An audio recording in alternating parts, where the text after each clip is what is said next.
Prince Alexander stood at the grand window of Eldoria Palace, watching the morning sun cast golden rays across the manicured gardens. His wife, Princess Catherine, had been acting strangely for weeks now, and the worry gnawed at him like a persistent ache. The palace staff whispered in corners, their conversations dying whenever he approached, and even his most trusted advisor, Lord Pemberton, seemed to avoid his gaze. The previous evening's state dinner had been particularly troubling. Catherine had excused herself 3 times during the meal, her face pale and drawn. When foreign dignitaries asked after her health, Alexander had forced a smile and made polite excuses about the changing seasons affecting her constitution. But he knew something deeper was wrong. As he turned from the window, a knock echoed through his private chamber. Lord Pemberton entered, his usually composed face etched with concern. The elderly man's hands trembled slightly as he clutched a sealed envelope bearing the royal physician's insignia. "Your Highness," Pemberton began, his voice barely above a whisper, "Dr. Morrison has completed the examinations you requested.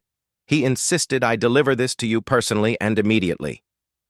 Alexander's heart thundered as he took the envelope. The weight of it felt heavier than it should, as if it contained not just paper, but the burden of terrible knowledge. His fingers fumbled with the wax seal, and he noticed Pemberton had moved closer to the door, as if preparing to give him privacy for whatever revelation awaited. The letter unfolded in his shaking hands, and as Alexander read the first lines, the color drained from his face.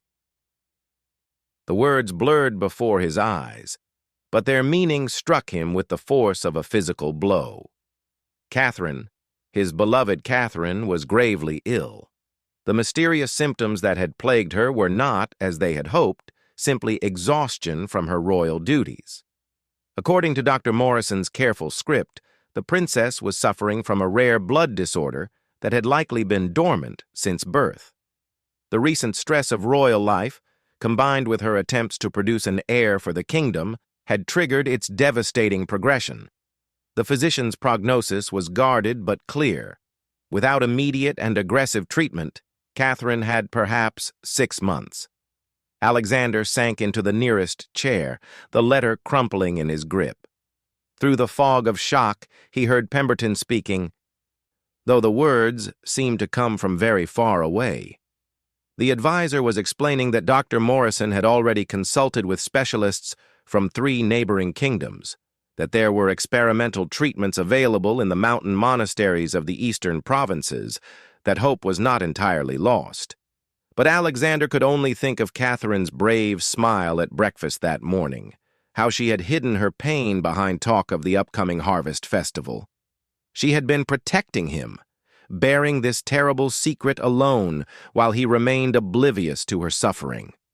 The prince suddenly rose, his decision made with the swift certainty that had made him a respected leader. "Pemberton, summon the council immediately, cancel all my appointments for the coming weeks, and send word to the eastern monasteries that we will be arriving within 3 days. Your Highness, the kingdom requires your presence. The trade negotiations with Westmarch. The kingdom requires its future queen to live," Alexander interrupted, his voice carrying the steel of absolute determination. "Everything else can wait." As Pemberton hurried to carry out his orders, Alexander made his way to Catherine's chambers. He found her in her private sitting room working on embroidery despite the tremor in her hands. She looked up as he entered, and in that moment he saw that she knew he had discovered her secret. Her eyes filled with tears, but also with relief at no longer bearing the burden alone. "My darling," she whispered, setting aside her needlework. "I wanted to tell you, but I couldn't bear to see the pain in your eyes." Alexander crossed the room in 3 strides and gathered her into his arms, feeling how fragile she had become beneath her heavy royal robes. "We will fight this together," he promised, his voice thick with emotion. "I will move heaven and earth to see you well again." Catherine buried her face against his chest, and for the first time since her diagnosis, allowed herself to truly weep. The strong facade she had maintained for weeks crumbled, and Alexander held her as sobs shook her delicate frame. He stroked her auburn hair, murmuring promises and endearments, even as his own tears fell silently. Outside their window, the palace grounds bustled with normal activity. Gardeners tended the rose bushes, guards changed their posts, and courtiers strolled along the paths discussing politics and gossip. None of them knew that inside the palace walls, their future king held his dying queen, and that the very foundation of the kingdom trembled with the weight of this private catastrophe. As the sun climbed higher in the sky, Alexander and Catherine remained entwined, drawing strength from each other. The journey ahead would be arduous, filled with uncertainty and fear. But in this moment, they had each other, and that would have to be enough to begin their fight against fate itself. The preparations for their departure began immediately. The palace flew into controlled chaos as servants packed essential items, the royal physician prepared medical supplies, and the captain of the guard selected his most trusted men for the journey. Word spread quickly through the court that the prince and princess would be traveling east for an extended period, though the true reason remained known only to a select few. Alexander personally oversaw every detail, his mind sharp despite his emotional turmoil. He arranged for the kingdom's affairs to be managed by a council of trusted nobles, drafted letters to allied kingdoms explaining his temporary absence in vague terms, and ensured that Catherine would travel in the greatest comfort possible. That evening, as shadows lengthened across the palace grounds, Alexander found himself in the royal chapel. He had not been a particularly religious man, but desperation drove him to his knees before the altar. The ancient stones were cold beneath him as he prayed to any deity who might listen, offering anything, everything, in exchange for Catherine's life. Father Benedict, the palace chaplain, found him there an hour later. The old priest said nothing, simply placed a comforting hand on the prince's shoulder and knelt beside him. Together they remained in silent vigil, as candles flickered in the gathering darkness, their light casting dancing shadows on the walls decorated with centuries of royal history. When Alexander finally rose, his resolve had crystallized into something harder than diamond. He would not accept Dr. Morrison's prognosis as final. The Eastern monasteries were renowned for their healing arts, for ancient knowledge passed down through generations of monks who had dedicated their lives to understanding the mysteries of life and death. If salvation existed anywhere in the world, he would find it there. Catherine was waiting for him when he returned to their chambers. She had changed into a simple nightgown, and without the heavy court dress and jewels, she looked younger, more vulnerable. But her eyes held a strength that reminded him why he had fallen in love with her 5 years ago, when she had arrived at court as a foreign princess meant to cement a political alliance. "The people will talk," she said softly as he sat beside her on their bed. "A prince abandoning his duties to chase miracles in the mountains. The nobles will whisper of weakness, of a king who puts personal matters before the kingdom."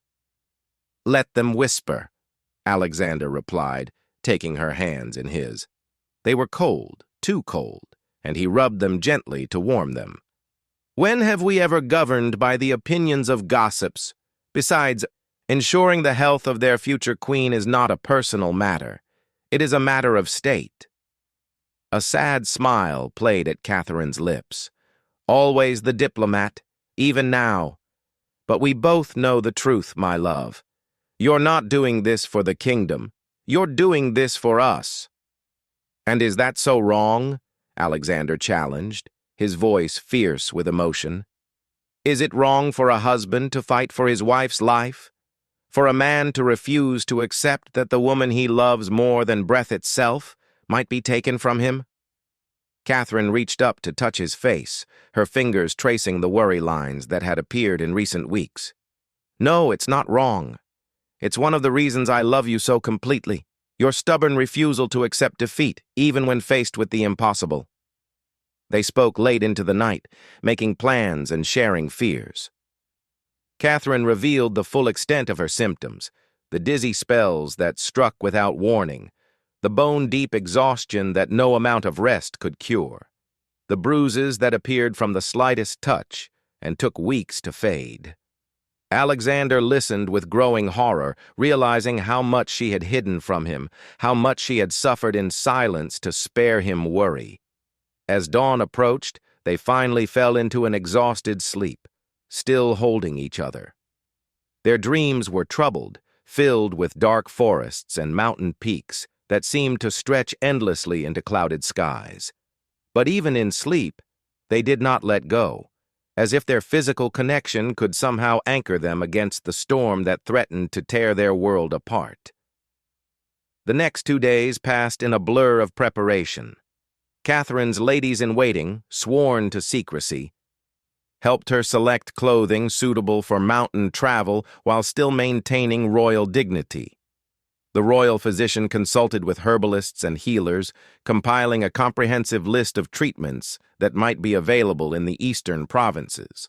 Maps were studied, routes planned, and provisions gathered. On the morning of their departure, a small crowd gathered in the palace courtyard. Most believed the royal couple was embarking on a diplomatic mission to strengthen ties with the eastern provinces. Only the inner circle knew the true nature of their desperate journey. Queen Mother Isabel, Alexander's formidable mother, stood rigid with disapproval. She had argued vehemently against the trip, insisting that Catherine should be treated in the palace where she could die with dignity if the worst came to pass. But faced with her son's implacable determination, she had finally relented, though her expression suggested she considered the entire endeavor foolish. "You have 3 months," she told Alexander coldly as he kissed her farewell. "If these mountain mystics cannot help by then, you will return and face your responsibilities. The kingdom cannot run itself indefinitely." Alexander met her steely gaze without flinching. "If 3 months is what it takes, then 3 months it shall be. But I will not return without exhausting every possibility." The Queen Mother's expression softened slightly as she looked at Catherine, who stood nearby, speaking quietly with her own ladies. "She is fortunate to have you," Isabel admitted grudgingly. "Few men, even kings, would risk so much." "And I am fortunate to have her," Alexander replied simply. "Fortune worth fighting for." The royal carriage, specially modified with cushions and supports for Catherine's comfort, waited at the center of the courtyard. As the couple prepared to board, a young page boy broke from the crowd and ran forward, offering Catherine a small bouquet of wildflowers. She accepted them with genuine delight, and the smile that lit her face gave Alexander hope that perhaps her strength would see them through the trials ahead. As the carriage rolled through the palace gates, Alexander held Catherine's hand tightly. Behind them, the life they knew grew smaller with each turn of the wheels. Ahead lay uncertainty, hope, and the greatest challenge of their lives. The mountains loomed in the distance, their peaks shrouded in mist that seemed to hold both promise and threat. Neither spoke as the city gave way to countryside. There would be time for words later, during the long journey ahead. For now, it was enough to be together, to feel the warmth of each other's presence, and to believe that love might yet prove stronger than fate. The first day of travel took them through familiar lands, past villages where peasants lined the roads to catch a glimpse of their prince and princess. Catherine waved from the window despite her exhaustion, maintaining the gracious facade that royalty demanded. But Alexander saw how each smile cost her, how her hand trembled with the effort of appearing well. By nightfall, they reached the estate of Duke Harrington, a loyal ally who had prepared his finest guest chambers for their stay. The Duke, unaware of the true reason for their journey, hosted an elaborate dinner in their honor. Catherine managed to attend, though she ate little and retired early, leaving Alexander to make excuses and maintain appearances. Alone in their guest chamber later, Catherine collapsed onto the bed, too weary even to undress. Alexander helped her out of her formal gown, his heart aching at the sight of new bruises blooming across her pale skin. Each mark was a reminder of her body's betrayal, of the battle being waged within her very blood. "Perhaps we should travel more slowly," he suggested, pulling the covers over her shivering form. "No," Catherine replied firmly, though her voice was weak. "The monk's treatments will take time. We cannot waste any in travel. I can endure a few days of discomfort for the chance of a lifetime of health." Alexander lay beside her, not trusting himself to speak past the emotion clogging his throat. In the darkness, he could pretend that this was simply another diplomatic journey, that tomorrow Catherine would wake refreshed and vibrant as she had been in the early days of their marriage. But the labored sound of her breathing shattered that illusion, and he spent the night wakeful, counting each breath as if his vigilance alone could keep them steady and strong. The second day brought them into wilder country. The roads grew rougher, winding through ancient forests where sunlight barely penetrated the canopy. Their escort grew more alert, hands never far from sword hilts, though the dangers here were more likely to be wolves than bandits. Catherine dozed fitfully, waking only when the carriage jolted over particularly rough ground. During one of her wakeful periods, she gazed out at the towering trees and spoke of her childhood. "In my father's kingdom we had forests like these. I used to escape my tutors and run wild among the trees, pretending I was a wood sprite or a brave knight on a quest." A wistful smile crossed her face. "I never imagined my real quest would be like this." "Tell me more," Alexander encouraged, eager to keep her spirits up. What else did young Princess Catherine do to terrorize her tutors? She laughed softly, the sound like music to his ears, and regaled him with tales of childhood mischief. For a precious hour they were not a desperate prince and his dying princess, but simply two people in love, sharing stories and laughter as the forest rolled by outside their windows. But as the sun began its descent, Catherine's energy faded. The brief respite of normalcy ended, and reality reasserted itself with cruel clarity. By the time they reached the night's way station, a fortified inn at the forest's edge, she could barely stand without assistance. The innkeeper, awed by his royal guests, had cleared his entire establishment for their use, but the accommodations, while clean, were far more modest than even the simplest palace chamber. Alexander carried Catherine up the narrow stairs himself, unwilling to trust her to anyone else's care. That night, fever struck. Catherine burned with unnatural heat, her skin flushed and damp with perspiration. Dr. Morrison worked through the night, applying cool cloths and administering medicines, but nothing seemed to break the fever's grip. Alexander paced the small room like a caged animal, helpless in the face of an enemy he could not fight with sword or strategy. Near dawn, the fever finally broke. Catherine's eyes fluttered open, focusing with difficulty on Alexander's haggard face. "Still here, my stubborn prince?" she whispered. "Always," he replied, smoothing damp hair from her forehead. "Though you gave us quite a scare." "I'm sorry," she murmured, already drifting back to sleep. "I'm trying to be strong." "You are the strongest person I know," Alexander told her, though she was already beyond hearing. "And I will be strong enough for both of us when you cannot." Dr. Morrison pulled him aside as Catherine slept. "Your Highness, these fever episodes will likely become more frequent as we travel. The stress of the journey is accelerating her condition." "Perhaps we should consider—" "We continue," Alexander cut him off. "Unless you tell me that moving her will cause immediate death, we continue. Every mile brings us closer to hope." The physician bowed, recognizing the futility of argument. "As you command, Your Highness, but I must prepare you for the possibility that she may not survive the journey, let alone any treatment the monks might offer." Alexander's jaw tightened. "Then we will face that possibility if it comes to pass, but I will not surrender to it before we have even tried." On the third day, they began the ascent into the foothills. The air grew thinner and colder, and Catherine required additional blankets despite the fur-lined cloak wrapped around her. The carriage moved slowly, navigating paths that were little more than goat tracks in some places. Their escort spread out, some riding ahead to clear obstacles, others maintaining vigilant watch for the bandits who were known to prey on travelers in these remote regions.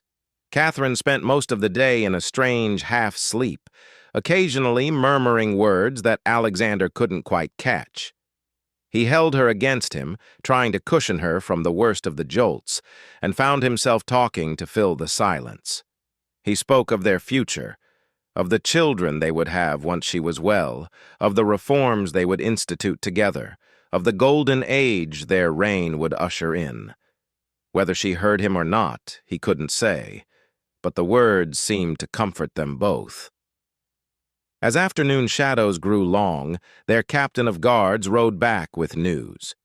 "Your Highness, we've spotted the monastery. Perhaps another hour's travel, if the princess can manage it." Alexander looked down at Catherine's pale face, then nodded. She can manage it. She must. The final approach to the monastery was the most challenging yet. The path wound up a steep mountainside, switching back and forth in dizzying turns.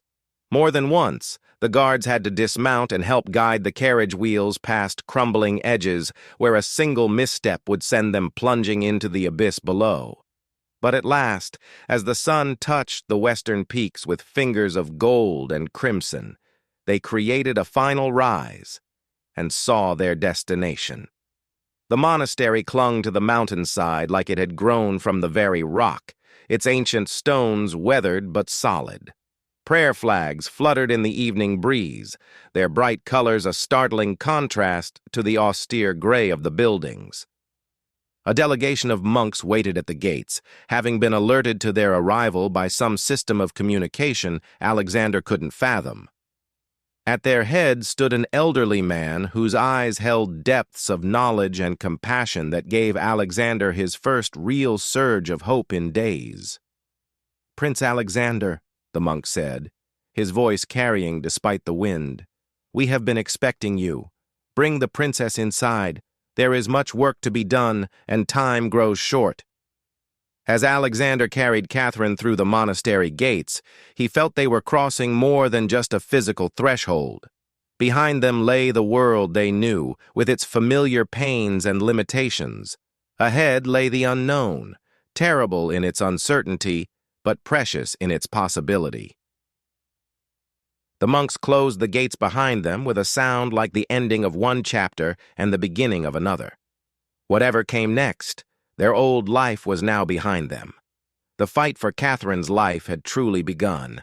The monastery's interior was a maze of stone corridors lit by flickering butter lamps. The elderly monk, who introduced himself as Master Chen, led them through passages that seemed to defy architectural logic, sometimes ascending when Alexander was certain they should be descending, turning corners that opened onto vast halls when narrow cells were expected. Catherine stirred in Alexander's arms, her eyes focusing with effort on their surroundings. "It's beautiful," she whispered, gazing at the intricate murals that decorated every wall. The paintings depicted scenes of healing, transformation, and the triumph of life over death in vivid blues, golds, and crimsons that seemed to glow in the lamplight. Master Chen smiled, his weathered face creasing into a map of kindly lines. "Beauty and healing are closely connected, Your Highness. The eyes must be fed even as we tend to the body." They were led to a chamber that had clearly been prepared for their arrival. Unlike the austere cells Alexander had expected, the room was spacious and warm, with thick carpets covering the stone floor and a bed piled high with soft blankets. A window looked out over the valley they had climbed, now shrouded in gathering twilight. "Rest tonight, Master Chen instructed as Alexander gently placed Catherine on the bed. Tomorrow we begin. The princess will need all her strength for what lies ahead. Dr. Morrison, who had been uncharacteristically quiet since their arrival, stepped forward. Master Chen, I should provide you with the princess's medical history, the treatments we've attempted. The monk raised a hand, cutting him off gently but firmly. Tomorrow, good doctor. Tonight, the prince and princess need peace, not the recitation of past failures. Your medical knowledge will be valuable, but it must be combined with approaches your training has not prepared you for. After the monks withdrew, Alexander found himself alone with Catherine for the first time since their arrival. She looked small and fragile against the pile of blankets, but her eyes were more alert than they had been in days. "Do you think they can truly help?" she asked, voicing the question that haunted them both.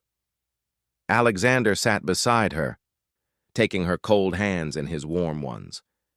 "I believe they will do everything in their power." Master Chen's eyes. "There is knowledge there, Catherine. Ancient knowledge that our court physicians have forgotten or never knew." She smiled weakly.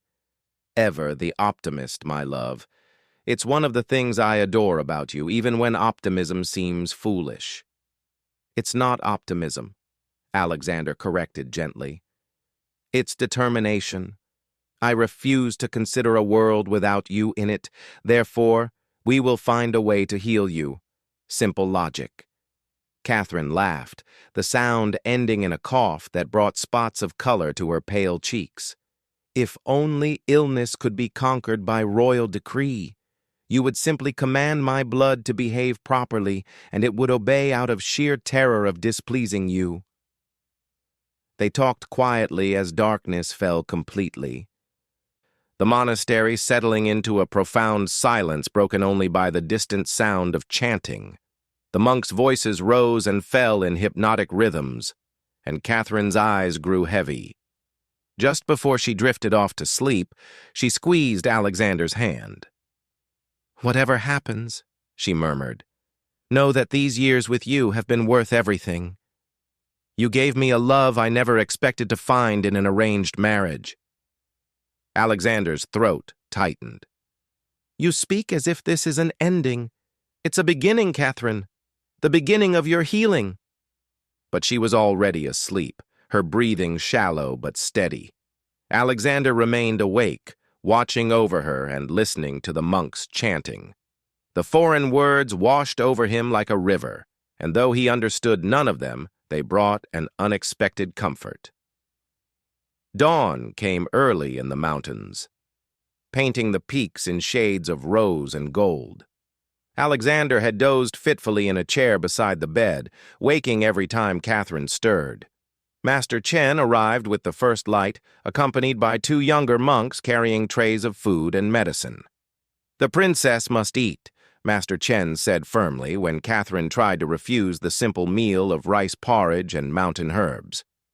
"The treatments we will employ require strength. Think of food as your first medicine." To Alexander's surprise, Catherine managed to eat most of the porridge, though the effort clearly exhausted her. The herbs had a bitter taste that made her wrinkle her nose, but she swallowed them without complaint. "Now," Master Chen said, settling himself cross-legged on a cushion beside the bed, "tell me not of your symptoms, but of when you first felt truly well. When was the last time your body sang with health?" It was an unusual question, and Catherine had to think. Perhaps 2 summers ago? We had traveled to the coast for the treaty signing with the island kingdoms. I remember swimming in the sea, feeling the sun on my skin. I felt invincible then, like I could swim to the horizon and back. Master Chen nodded thoughtfully.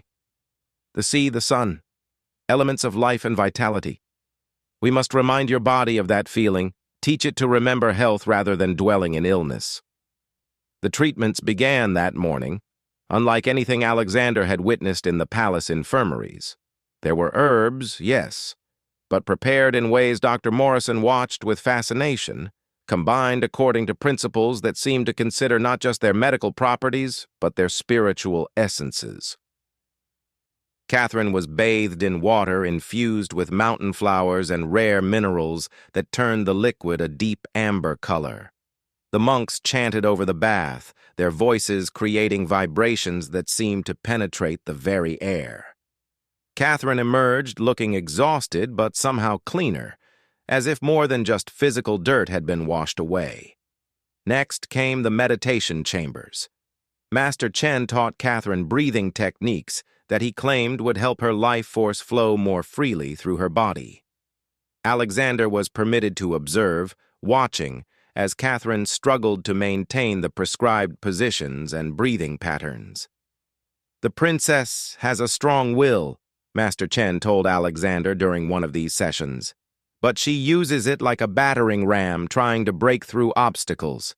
She must learn to flow like water, finding the path of least resistance." Days blended into weeks, each one bringing new treatments and challenges. Some days, Catherine seemed to improve, color returning to her cheeks and strength to her limbs. Other days, the fever returned with vengeance, leaving her delirious and weak. During the worst episodes, Alexander never left her side, bathing her burning skin with cool cloths and whispering encouragement when she cried out in pain. Dr. Morrison found himself in the unusual position of student rather than teacher. The monks shared their knowledge generously, explaining the principles behind their treatments. They spoke of energy meridians, of the balance between opposing forces within the body, of herbs that worked not through chemical action, but by restoring harmony to disrupted systems. "It's fascinating," the physician told Alexander one evening. "Their understanding of the body is completely different from ours, yet they achieve results I cannot explain. The princess's blood, when I examine it under my instruments, shows changes that should be impossible." "Good changes?" Alexander asked eagerly. "I believe so. The diseased cells appear to be diminishing, though by what mechanism I cannot say. But, Your Highness, we must be cautious in our hope. The body can be deceptive, showing improvement before a final decline." Alexander refused to let the doctor's caution dampen his spirits. He could see the changes in Catherine himself. Though still weak, she no longer had the gray pallor of death about her. Her eyes, when the fever wasn't upon her, held a clarity they had lacked for months. 1 month into their stay, Master Chen introduced a new element to the treatment. "The princess must walk," he announced. "Not far at first, but she must remind her body of its purpose, of movement and life." Catherine, who had barely been able to stand without assistance, looked at the monk as if he had suggested she fly. "Master Chen, I appreciate your confidence, but I can barely sit up without exhaustion." "Which is why you must walk," the monk replied serenely. "The body believes what it experiences. If it experiences only weakness and bed rest, it will believe that is its natural state. Come, the prince will support you." Thus began what Alexander would later remember as some of the most difficult, yet precious hours of their ordeal. Each day he would help Catherine from bed and support her as she took trembling steps around their chamber. The first day, she managed only 3 steps before her legs gave out. The second day, 5. By the end of the week, she could make a full circuit of the room, though she leaned heavily on Alexander's arm. "I feel like a child learning to walk," Catherine said after one particularly challenging session, sweat beading her forehead from the effort. "Then I am honored to be here for your first steps," Alexander replied, helping her back to bed. "Just as I hope to be there when our children take theirs." The mention of children had become a talisman between them, a shared vision of a future that seemed alternately possible and heartbreakingly out of reach. Catherine would describe the sons and daughters she imagined, their personalities and appearances drawn in loving detail. Alexander would add his own embellishments until they had created an entire imaginary royal nursery. One evening, as snow began to fall outside their window, Catherine surprised Alexander by asking about the kingdom. Since their arrival at the monastery, they had existed in a bubble removed from royal responsibilities, but now she seemed ready to reconnect with the outside world. "Have there been letters from the council? How are the trade negotiations progressing?" Alexander hesitated. Letters had indeed arrived, carried by couriers who made the treacherous journey up the mountain. The news was mixed. While the council managed day-to-day affairs competently, there were rumblings of discontent among some nobles about the prince's extended absence. The Queen Mother's letters grew increasingly sharp, demanding updates and setting deadlines for their return. "Nothing that cannot wait," he said finally. "Lord Pemberton has matters well in hand." Catherine studied his face with eyes that missed nothing despite her illness. "You're a terrible liar, my love, but I appreciate the attempt. Perhaps tomorrow you could read me the letters. I may be weak in body, but my mind still functions. I could help you draft responses, provide counsel."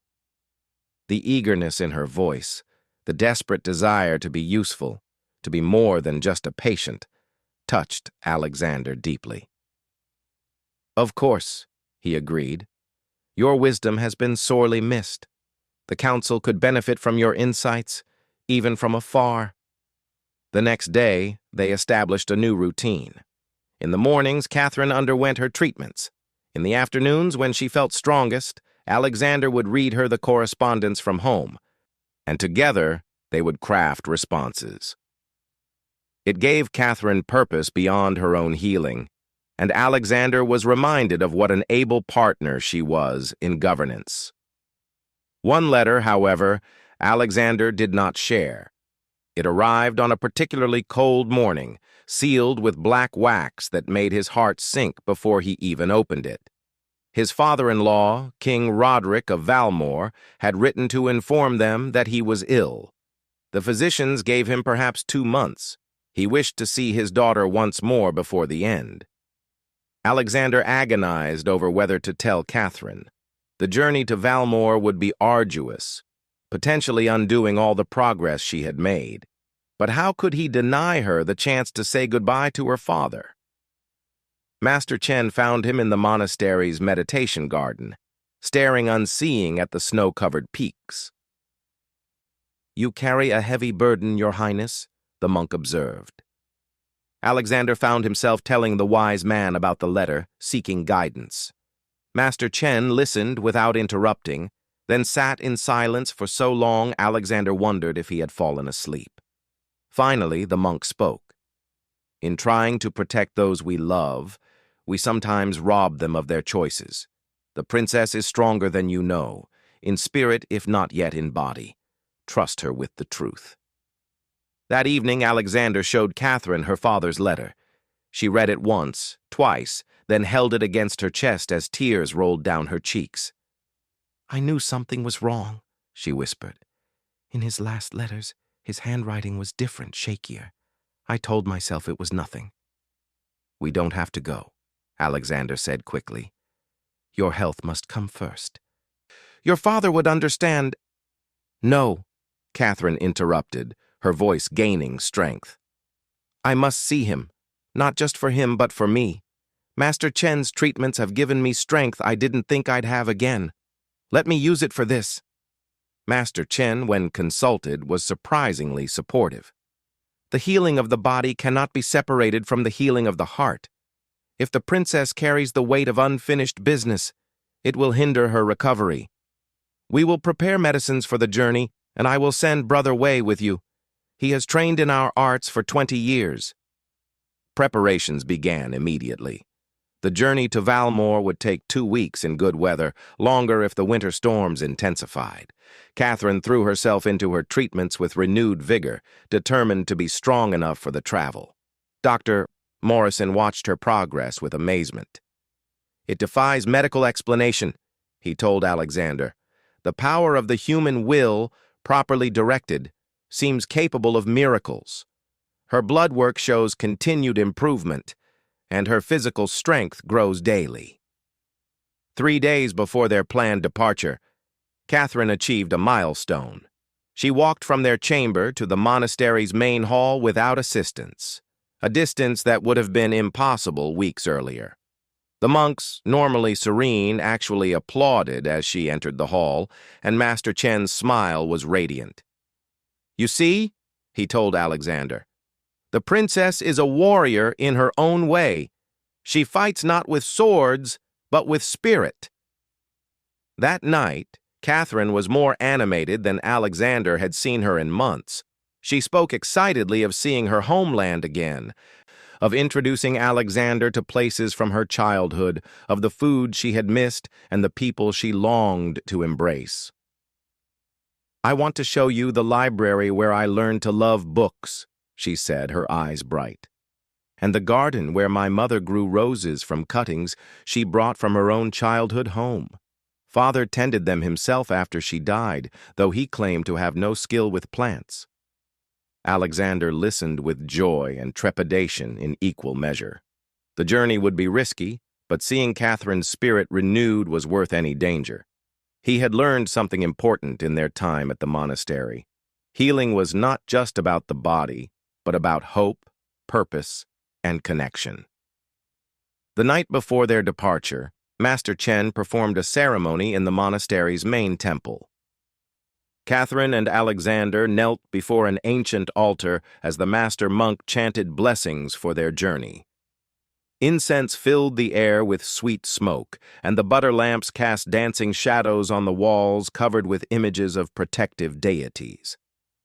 "You came to us seeking healing for the body," Master Chen said as the ceremony concluded. "But healing, true healing, encompasses all aspects of being.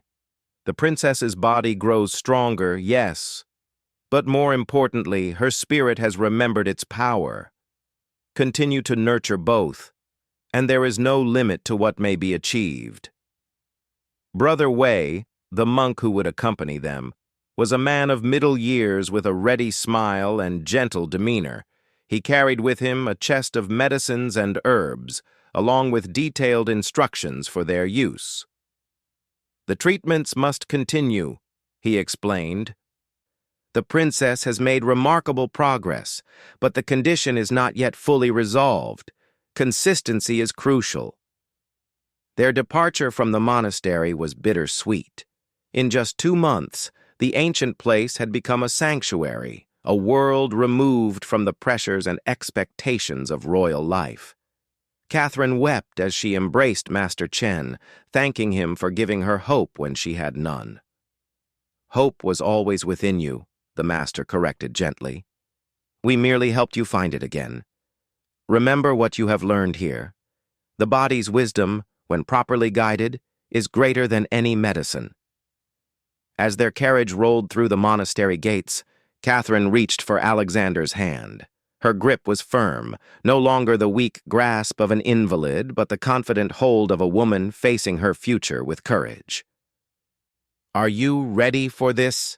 Alexander asked, though the question encompassed more than just the journey to Valmore. Catherine gazed out at the mountain path ahead, then back at her husband. "I'm ready for whatever comes next. We've faced the impossible and found it was merely difficult. What else can the world throw at us that we cannot overcome together?" The journey down the mountain was easier than the ascent had been, though they traveled more slowly to accommodate Catherine's still fragile health.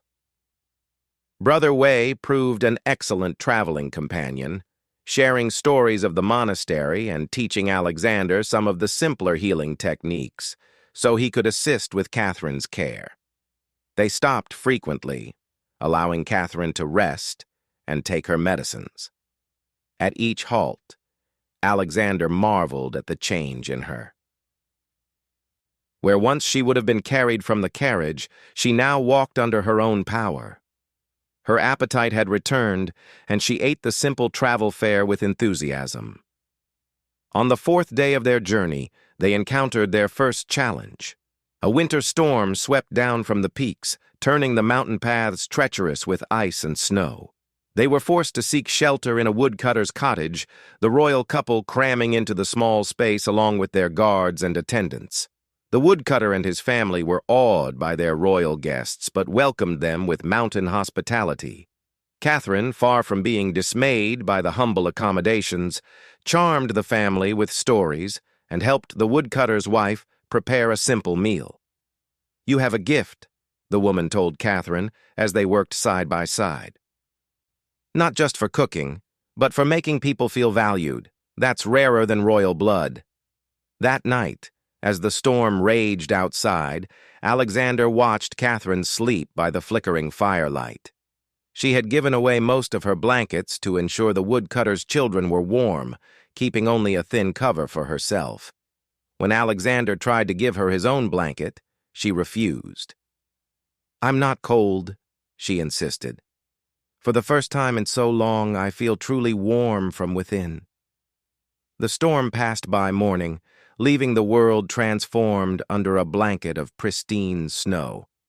As they prepared to leave, the woodcutter's youngest daughter shyly approached Catherine with a small carved wooden bird. "For the beautiful princess," she whispered, "so you can fly home safely." Catherine knelt to accept the gift, kissing the child's forehead. "I will treasure this always, and when I am fully well, you must come visit me at the palace. I'll show you birds that are real but not nearly as precious as this one." As their journey continued, Alexander noticed Brother Wei watching Catherine with increasing interest. When he inquired, the monk smiled mysteriously. "The princess heals in ways that go beyond the medicines we give her. She heals by healing others, by connecting with life around her. It is a powerful magic." They reached the foothills after a week of travel, the mountains giving way to the rolling farmland of the border regions. Here, they could travel faster, though Brother Wei insisted on maintaining the treatment schedule. Each morning and evening, Catherine underwent the ritual of medicines, meditation, and gentle exercises that had become second nature. One evening, as they stayed at a noble's manor, Catherine surprised everyone by asking to attend the dinner being held in their honor. She had avoided such gatherings since falling ill, but now she seemed eager to test her returning strength. Alexander watched with pride and anxiety as Catherine descended the stairs to the dining hall. She wore a gown of deep blue that complemented her returning color, and though she moved carefully, she moved with grace. The assembled nobles rose as she entered, and more than one wiped away tears at seeing their princess restored to something approaching her former vitality. The dinner was a success, though Alexander noticed Brother Wei carefully monitoring Catherine throughout, ready to intervene if she showed signs of exhaustion. But Catherine paced herself wisely, engaging in conversation without overextending, eating moderately, and excusing herself before fatigue could overwhelm her. "I felt almost normal tonight," she told Alexander as he helped her prepare for bed. "Like the past months were just a bad dream." "They were real," Alexander reminded her gently. "But we're writing a different ending than the one that seemed inevitable." Catherine turned to face him, her expression serious. "Whatever happens in Valmore, whatever we find when we reach my father, I want you to know that you've already given me a miracle. You didn't accept the verdict of fate. You fought for me when I couldn't fight for myself." Alexander pulled her close, mindful of her still delicate state. "And I would do it again 1,000 times over. You are my heart, Catherine. Without you, I am just a prince with a crown. With you, I am a man with a purpose." They held each other in the flickering candlelight, two souls who had walked to the edge of loss and found their way back. Tomorrow would bring new challenges, the sorrow of Catherine's dying father and the political complexities of two kingdoms in transition. But tonight, they had each other, and that was enough. As Catherine drifted off to sleep, Alexander heard her murmur something. Leaning closer, he caught the words. "Our children will hear this story someday. How their father refused to let their mother go. How he carried her to the mountains and brought her back whole. Alexander smiled in the darkness. Yes, their children would hear this story. But first they had to finish writing it. The journey to Valmore awaited, and with it, the next chapter in their fight against fate. But for the first time since that terrible diagnosis, Alexander truly believed they would win. The road stretched out before them, leading to Catherine's homeland and her father's deathbed. It would not be an easy path, but they would walk it together, step by step, breath by breath, moment by precious moment. The shadow that had fallen over their lives was lifting, pushed back by love, determination, and the ancient wisdom of mountain monks who understood that healing began in the spirit and worked its way outward. Tomorrow would come soon enough, but tonight, in this quiet room with Catherine safe in his arms, Alexander allowed himself to believe in happily ever after. The borders of Valmore appeared on the horizon like a half-remembered dream. Catherine pressed her face to the carriage window, drinking in the sight of her homeland's distinctive rolling hills dotted with ancient oak trees. Her breathing quickened with emotion, and Alexander placed a steadying hand on her shoulder. "We're home," she whispered, though her true home was now wherever Alexander was. "I never thought I'd see these hills again." Brother Way observed her carefully from his seat across from them. "Strong emotions can affect your recovery, Princess. Remember the breathing techniques Master Chen taught you?" Catherine nodded, closing her eyes and centering herself. The weeks of training at the monastery had given her tools she'd never imagined possessing. When she opened her eyes again, they were calm but bright with anticipation. The first village they passed through erupted in celebration at the sight of their princess.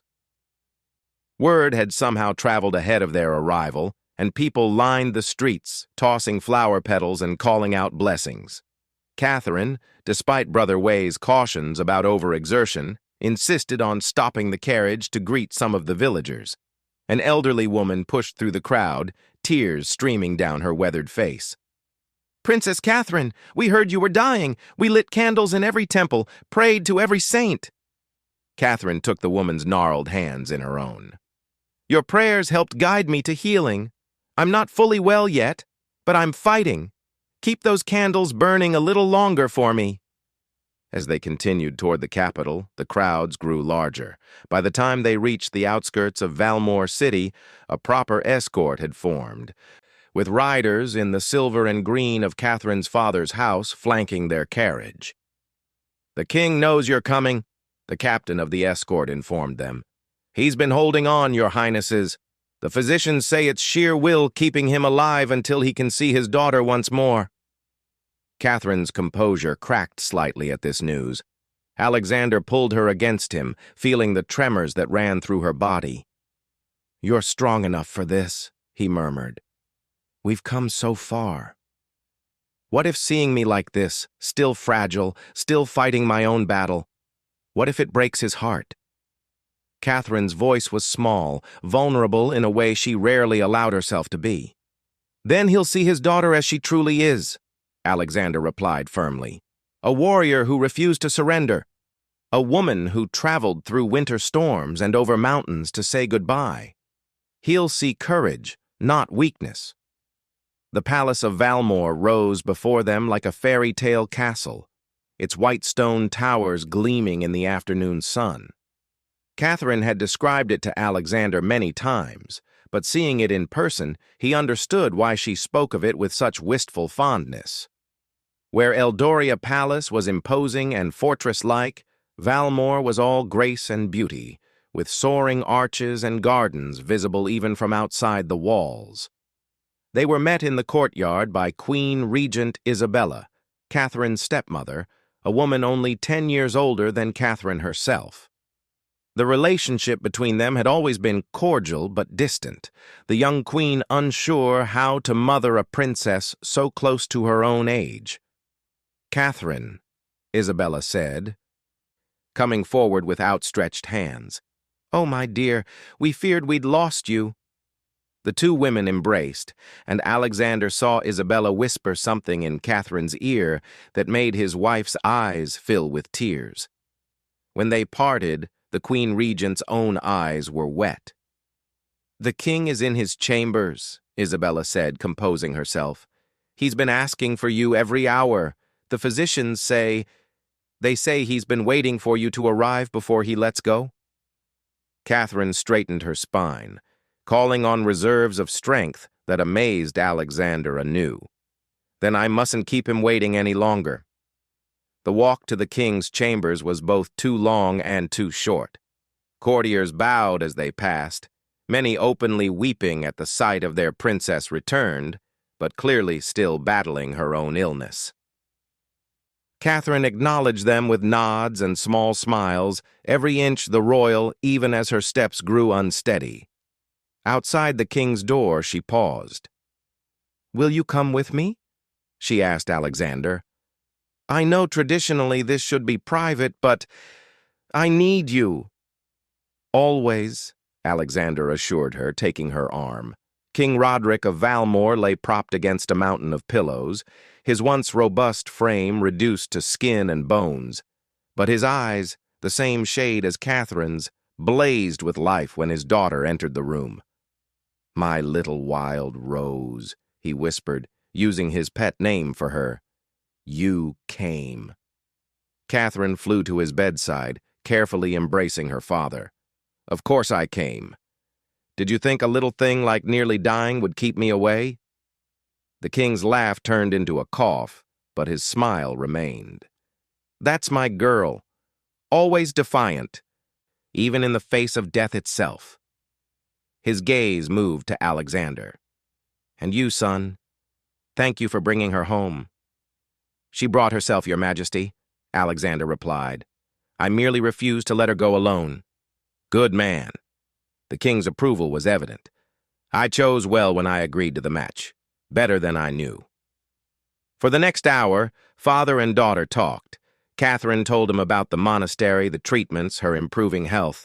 The king shared stories of her childhood she'd never heard, memories he'd been saving for just such a moment. Alexander retreated to a corner, giving them privacy while remaining close enough if Catherine needed him. Brother Wei entered quietly, bringing Catherine's evening medicines. The king watched with interest as the monk prepared the herbs. "Eastern medicine," he mused. "Your mother would have been fascinated. She always said the old ways held wisdom we'd forgotten." "Tell me about her," Catherine requested. "Tell me the story of how you met. I know you've told it before, but I want to hear it again, in your voice." As the king spun the familiar tale of meeting Catherine's mother at a midsummer festival, Alexander noticed how skillfully Catherine guided the conversation, keeping her father engaged and alert while carefully managing her own energy. She had learned much at the monastery beyond just healing techniques. When visiting hours ended, enforced by both the king's physicians and Brother Wei's concern for Catherine, the parting was bittersweet, but not devastating. They had said important things, shared what needed sharing. There would be time for more tomorrow. "He's at peace," Catherine told Alexander as they made their way to their assigned chambers. "Seeing me improving, knowing I'm fighting, it's given him permission to stop fighting his own battle." That night, Catherine's sleep was restless. Alexander dozed fitfully beside her, waking each time she stirred. Near dawn, she sat up suddenly, gasping. "What is it?" Alexander asked, immediately alert. "Something's wrong," Catherine said. "Not with me. With father, I can feel it." Before Alexander could respond, urgent knocking came at their door. A page entered, bowing hastily. "Your Highnesses, the king is asking for Princess Catherine. The physicians say it's urgent." They dressed quickly and hurried through the pre-dawn corridors. The palace was awake, despite the early hour. Servants moving with the quiet efficiency that spoke of crisis. King Roderick was notably weaker than the day before. His breathing labored, but he smiled when Catherine entered. "I dreamed of your mother," he said. "She's waiting for me, but she said I couldn't come until I gave you something." With trembling hands, he removed a ring from his finger. Not his official seal, but a simple gold band set with a single wild rose carved from ruby. This was hers. She wore it always, even after we gave her grander jewels.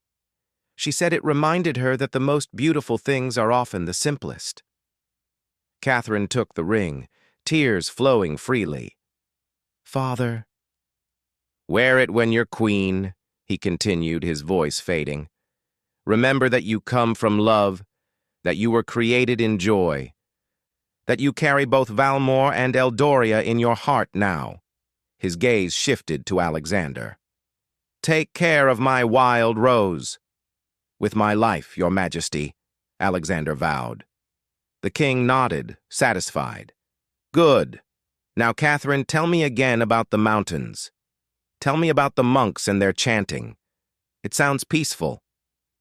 Catherine began to speak, her voice soft and soothing, painting pictures of snow-capped peaks and ancient wisdom. As she talked, her father's breathing gradually eased, his face relaxing into lines of peace. Just as the sun's first rays touched the windows, King Roderick of Valmore drew his last breath, his daughter's hand in his, and a smile on his lips. The bells of Valmore began to toll, their bronze voices carrying the news across the kingdom. Catherine sat frozen, still holding her father's cooling hand, until Alexander gently led her away. She moved like a sleepwalker, the ring clutched so tightly in her fist that it left marks on her palm. "He's gone," she said unnecessarily. "I knew it would happen. We came here knowing, but somehow I still wasn't ready." "We never are," Alexander murmured, guiding her back to their chambers as the palace erupted into organized mourning around them. The next days passed in a blur of funeral preparations and state obligations. Catherine, despite her grief and continuing recovery, insisted on fulfilling her duties as the king's daughter. She stood for hours receiving condolences, participated in the vigil, and maintained her composure throughout the elaborate state funeral. Brother Wei watched her with growing concern.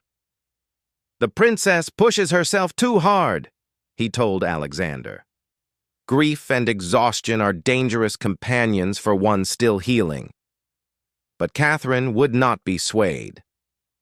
"This is the last thing I can do for my father," she said firmly. "I will not fail him now." It was only after the funeral, when the last dignitary had departed and the palace had settled into quiet mourning, that Catherine finally collapsed. Not physically, though exhaustion was evident in every line of her body, but emotionally. The tears she had held back for days of public ceremony came in a flood that seemed endless. Alexander held her through the storm, offering no empty platitudes, simply being present as she grieved. When the worst had passed, she lay spent against him, her face swollen from crying but somehow looking more at peace. "I'm glad I could be here," she said finally. "Glad he saw me getting better." "It would have broken my heart to have him die thinking I was dying too." "You gave him a great gift," Alexander agreed. "The knowledge that his daughter would live on, would carry his memory and legacy forward." Catherine twisted the wild rose ring now on her finger. "Do you think I will? Live on, I mean. Sometimes I feel so strong, like the illness is truly retreating.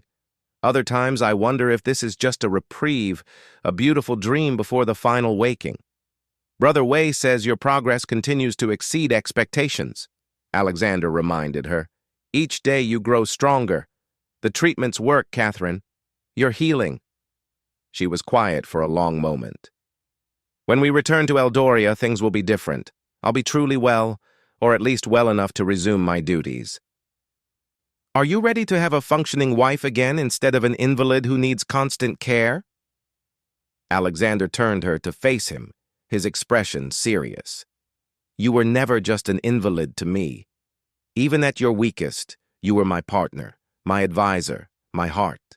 Yes, I'm ready to rule beside a healthy Catherine. But I was equally ready to spend my life caring for you if that's what was needed. In sickness and in health, remember?" Fresh tears, gentler this time, rolled down Catherine's cheeks. How did I get so fortunate? A political marriage that became a love story, a death sentence that became a journey of discovery, a husband who would move mountains for me. The mountains moved themselves, Alexander said with a small smile. I just carried you to them. They remained in Valmore for another week, helping Queen Isabella navigate the immediate challenges of succession. Catherine's younger brother, barely 16, would be king, with Isabella serving as regent until his majority. It was a delicate time, and Catherine's presence helped stabilize concerns about the transition. During this time, Catherine's health continued to improve. The combination of grief and duty seemed to have unlocked something within her, a determination that went beyond mere survival. She took her medicines faithfully, practiced the monastery's exercises, and slowly but steadily reclaimed her strength. It's remarkable, Brother Wei told Alexander one evening. I've seen grief destroy those who are ill, but in the princess's case, it seems to have given her new purpose. She honors her father by living.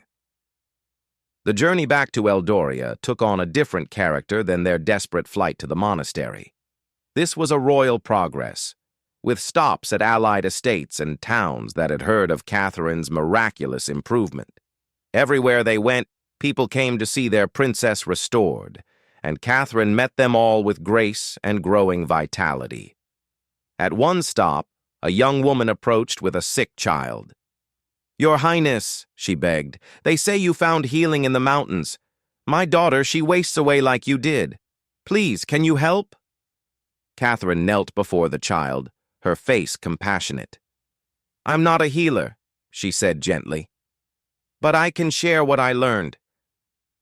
She spent an hour with the mother, having Brother Wei examine the child and provide herbs that might help. More importantly, she gave them hope. You have a gift, Alexander told her that night. The gift of understanding, Catherine replied. I know what it is to face death, to have hope snatched away and then returned. If I can share that with others, then my suffering had purpose. As they neared Eldoria's borders, a messenger arrived with news from the palace. The Queen Mother had managed affairs competently, but tensions had risen among the nobles about the succession. Some questioned whether a princess who had been so gravely ill could provide the heirs the kingdom needed.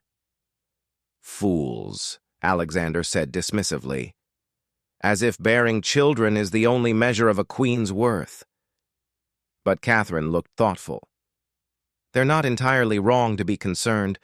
We don't know if my illness affected other things. It's possible I may never be able to give you heirs. Then we'll adopt, Alexander said immediately, or name one of my cousins as successor. Catherine, I didn't fight for your life so you could be a broodmare. I fought for it because I cannot imagine breathing without you beside me. Catherine kissed him then, pouring all her love and gratitude into the gesture. When they parted, her eyes sparkled with mischief. Still, perhaps we should endeavor to prove the doubters wrong.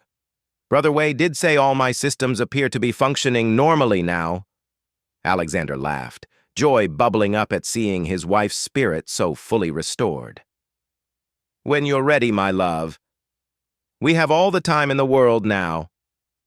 The return to Eldoria Palace was triumphant. Word of Catherine's recovery had spread, and the capital's streets were packed with cheering crowds. Banners in the royal colors hung from every window, and the bells that had so recently tolled in mourning now rang in celebration.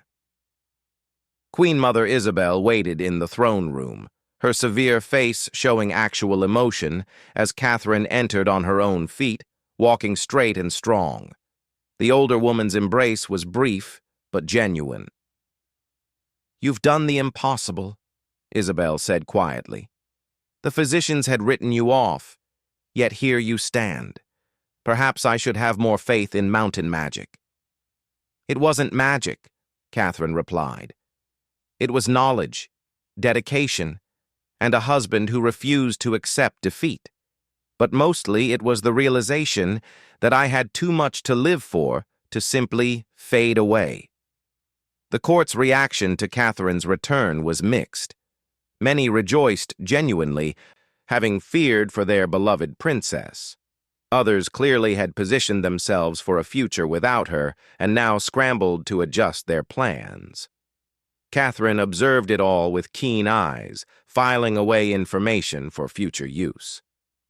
"I've been gone too long," she told Alexander that night as they finally retired to their own chambers. "There's work to be done, alliances to shore up, nobles to reassure or replace." "Tomorrow," Alexander said firmly. "Tonight, we celebrate being home, being together, being alive." Brother Wei stayed at the palace for another month, ensuring Catherine's treatment continued properly and training Dr. Morrison in the techniques that had proved so effective. The court physician, his skepticism long since abandoned, proved an eager student. "You've revolutionized my understanding of medicine," Morrison told the monk. "I'll spend the rest of my career studying what you've taught me." Brother Wei smiled serenely. "Knowledge should flow like water, finding its level everywhere. East and West, traditional and modern, all have wisdom to offer. The princess is living proof that miracles happen when we remain open to all possibilities." Catherine's recovery continued at a pace that amazed everyone. Within 2 months of their return, she had resumed her full duties as princess. The brutal fatigue that had plagued her was gone, replaced by an energy that seemed inexhaustible. Her skin glowed with health. The bruises and pallor vanished like bad memories. More importantly, her spirit blazed brighter than ever. She threw herself into charitable works, establishing a healing center where Eastern and Western medicine could work side by side. She personally oversaw the training of nurses who would carry these integrated techniques throughout the kingdom. "You're trying to save everyone," Alexander observed one day, finding her deep in plans for expanding the healing center. "Not everyone," Catherine corrected.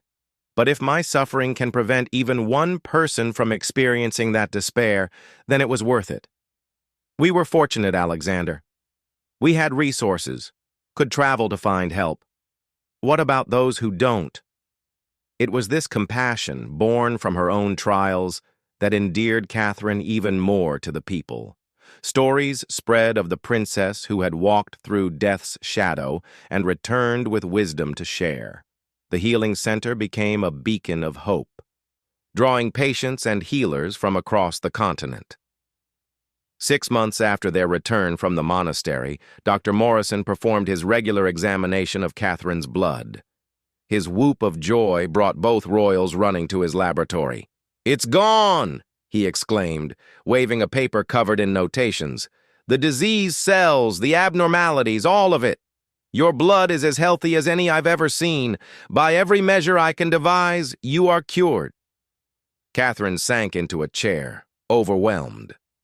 Alexander knelt beside her, taking her hands. "You did it," he whispered. "You beat it." "We did it," she corrected, then looked at Morrison and added, "All of us. East and West, tradition and innovation, love and medicine.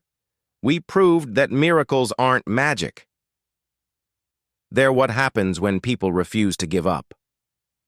The celebration that night was intimate, just close friends and family. But the joy that filled the private dining hall could have lit the entire kingdom. Toasts were raised to Catherine's health, to the monastery's wisdom, to the power of determination. "And to the future," Catherine added, raising her own glass. She met Alexander's eyes with a meaningful look. "All the futures that now seem possible." It took Alexander a moment to understand, then his eyes widened. "Catherine, are you—" She nodded, her smile radiant. "Dr. Morrison confirmed it this afternoon. The treatments not only saved my life, but restored everything. We're going to have that nursery full of children we dreamed about." The cheer that went up could probably be heard in the farthest corners of the palace. Alexander swept Catherine into his arms, spinning her around as she laughed. The shadow that had hung over them for so long was not just lifted, but banished entirely. Years later, as Catherine sat in the garden watching their 3 children play, she often thought back to those dark days when death had seemed inevitable. The wild rose ring, her father's last gift, caught the sunlight as she reached out to steady her youngest daughter, who was attempting to climb a tree despite her nurse's protests. "Careful, little one," she called. "We must be brave but not reckless." Alexander appeared at her shoulder, settling beside her on the bench. "Speaking from experience?" he teased. "Perhaps," Catherine admitted, "though I had excellent motivation for my risks." They sat in comfortable silence, watching their children's antics. The eldest, a boy with Catherine's eyes and Alexander's stubborn chin, was trying to organize his sisters into some sort of military formation. The middle child, a girl who had inherited her mother's wild rose spirit, was having none of it. The youngest simply laughed and chased butterflies. "Do you ever think about it?" Alexander asked quietly. "Those months when we thought we'd lose everything?" "Every day," Catherine replied honestly. "But not with sadness, with gratitude. We learned what truly mattered, what we could survive together. Some couples never get to test their bonds so thoroughly." "I could have done without the test," Alexander said dryly, then added more seriously, "But you're right. We emerged stronger." A messenger approached, bowing deeply. "Your Majesties, Brother Wei has arrived from the monastery. He says he comes for the annual examination, as promised." Catherine smiled. Even after all these years, the monk still journeyed from the mountains once a year to check on her health, to ensure the cure remained complete. It had long since become more of a social visit than a medical necessity, but the tradition continued. "Send him to the healing center," Catherine instructed. "I'll meet him there after I wrestle these wild creatures into some semblance of cleanliness." As the messenger departed, Alexander helped Catherine corral their children. The youngest, finally caught, threw her chubby arms around Catherine's neck. "Mama's strong," she declared, one of her favorite phrases. "Yes, darling," Catherine agreed, kissing her daughter's cheek. "Mama is strong, and you will be too." Later. In the healing center that had grown from one building to a complex serving hundreds, Catherine found Brother Wei examining the latest batch of student healers. His hair was gray now, but his eyes remained as sharp as ever. "Your Majesty," he said, bowing. "Though I think I still see the desperate princess who arrived at our gates in a snowstorm." "She's still here," Catherine assured him. "Just with better health and more responsibilities. How do the students progress?" They walked through the center together, Brother Wei commenting on the integration of Eastern and Western techniques. The place hummed with purposeful activity, healers of all backgrounds working together to push the boundaries of medical knowledge. "Master Chen would be proud," Brother Wei said. "Before he passed, he often spoke of you, of how you had taken our small mountain wisdom and spread it across kingdoms." "His wisdom saved my life," Catherine replied. "How could I not share it?" They performed the annual examination ritual, though both knew it was more ceremony than necessity now. Catherine's health remained robust, her body showing no sign of the illness that had once threatened to destroy it. "You are our greatest success story," Brother Wei told her as they concluded. "But more than that, you've become a healer yourself. Not of bodies, perhaps, but of hope. That may be the greatest medicine of all." That evening, the royal family gathered for dinner. It was a noisy affair, with children's chatter and laughter filling the private dining room. Catherine's brother, now a young king in his own right, was visiting with his new bride. Alexander's sister had come with her own growing family. The table was full, the conversation lively, the joy palpable. "A toast," Alexander proposed, rising with his glass. "To family, to health, to the miracle of ordinary life made extraordinary by love. To the mountains that gave us back our future, Catherine added, her wild rose ring glinting as she raised her own glass. To stubborn princes who won't take no for an answer, someone called out, earning laughter. To brave princesses who fight their own dragons, another voice added. The toasts continued, each sillier than the last, until the youngest princess, not to be left out, raised her cup of milk. To Mama, she declared with 3-year-old certainty. To Mama, everyone echoed, and Catherine felt tears prick her eyes. As the evening wound down and children were carried off to bed, Catherine and Alexander found themselves alone on a balcony overlooking the city. Lights twinkled below, each one representing a life, a story, a family living their own struggles and triumphs. We never did make it to all those diplomatic dinners Mother complained about, Alexander mused. Our absence from court those months had consequences. Worth it, Catherine said immediately. Every treaty we might have signed, every alliance we might have forged, none of it would have mattered without this. She gestured to encompass not just the palace, but their life, their children, their future. No regrets, then? Catherine considered. I regret the pain it caused you. I regret not seeing the signs sooner. But the journey itself? Never. It taught us who we truly are, separately and together. It showed us that we're capable of more than we ever imagined. A cool breeze swept across the balcony, carrying the scent of night-blooming jasmine from the gardens below.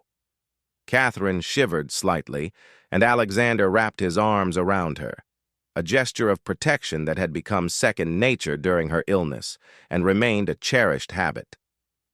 "What are you thinking?" she asked, recognizing his contemplative mood. "About time," Alexander replied. "How we thought we had so little. How desperately we fought for more. And now, here we are, with decades stretching before us. It seems almost greedy to want it all." "Then let's be greedy," Catherine said firmly. "Let's want every sunrise, every ordinary Tuesday, every child's laugh, and every quiet evening. We earned our greed, Alexander. We paid for it in fear and determination and mountain snow." He turned her to face him, seeing in the moonlight the woman who had walked into their marriage, a political necessity, and transformed it into a love story. The woman who had faced death with courage and emerged not just alive but transformed. The woman who had taken her suffering and alchemized it into compassion for others. "I love you," he said simply. "More than on our wedding day, more than when I thought I'd lose you, more than when you first told me you'd survived. Every day, impossibly more." Catherine's smile outshone the moon. "Forever isn't long enough, but it's a good start." Inside the palace, their children slept peacefully, dreaming the uncomplicated dreams of those who had never known true loss. Throughout the kingdom, families touched by the royal healing centers rested easier, their own battles aided by the knowledge and hope Catherine had spread. In the mountains, monks continued their ancient practices, now enriched by the exchange of wisdom with Western healers. And on a balcony overlooking it all, a king and queen held each other close, grateful for every breath, every heartbeat, every moment of the life they had fought so hard to preserve. The wild rose ring caught the moonlight, its ruby heart gleaming like a drop of blood transformed into a jewel, a reminder that sometimes the greatest treasures are born from the deepest pain. Their story, the one they would tell their grandchildren someday, was not just about a princess who got sick and a prince who saved her. It was about two people who discovered that love wasn't just a feeling but an action, a choice made daily to fight for each other against any odds. It was about wisdom found in unexpected places, about East meeting West, about tradition and innovation joining hands. Most of all, it was about hope, stubborn, persistent, impossible hope that refused to die even when death itself came calling. As they finally retired for the night, Catherine paused at the nursery door, peering in at their sleeping children. Alexander joined her, and together they stood watching the gentle rise and fall of small chests, the miracle of healthy life they had created together. "Our happy ending," Catherine whispered. "No," Alexander corrected softly. "Our happy beginning." And in the quiet palace, under stars that had witnessed their darkest hours and brightest triumphs, they closed the door on the past and walked hand in hand toward all the tomorrows they had won.